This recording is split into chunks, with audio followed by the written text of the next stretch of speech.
have a lot to say about the gang stalking. I haven't done a video recently because I'm not really feeling well. I'm still not, but I want to get on camera to let you guys know I'm still here. Um, as you guys know, I'm still crafting. So a lot of the talking, which is in my apartment all day, all night, is them suggesting things. And why I think they should be responsible for their suggestions is a lot of their suggestions are wrong. One big suggestion they had was that I should talk about the personality assessment they made on me. And a lot of what they're repeating are things that I've said myself, like, oh, they're really not doing a personality assessment on me. They're exposing their personalities because a lot of the things that they say my personality is not true. uh, One thing that they talked about that I mentioned in previous videos, and I'm not going to put it above, in the video so that you guys can see it because you guys already know this. I've shown you their own personal letters to me and cards to me. There's no way, had I been the personality type that they say I am, would they have stayed in contact with me. Part of their personality assessment is that they must feel in control. They must be able to manipulate their victims. And they wouldn't want someone who is similar to them. Personality is a big deal.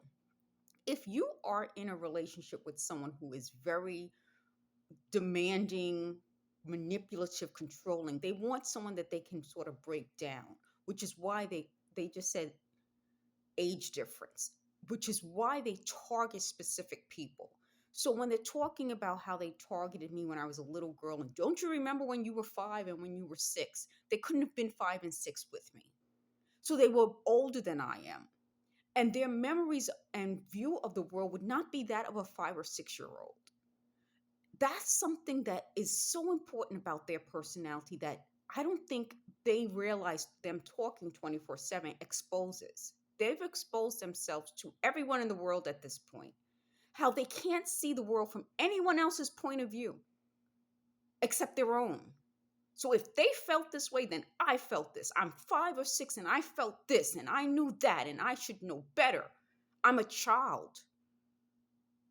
Why do I think they don't like children? Now, I say I'm not a kid person, but that doesn't mean I don't like kids. It's just I'm not a kid person. I don't want to be around kids. Okay? Why I think they don't like children is because children require you to be, I don't know, a different type of person. And when these types of people have children, their children become their little, I don't know what the word is for it. When you can't see a child as being a child needing so much, and you don't want them to have their own little moments where they're children, which is why I think I'm a Gen X and I like to talk about Gen X.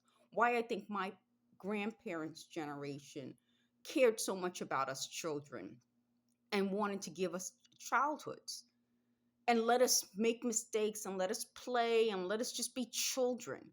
Because if the world made us little grown-ups, which it kind of did when I was growing up, we would never be able to take care of our needs. And I know when I was like growing up, they used to talk about, well, toughen up and so forth. But at some point, our grandparents would say, let them just be kids. Let them run, let them play. Let them go outside and be children because we had to learn that we mattered also. Our sense of self mattered. And that's something that these people can't understand.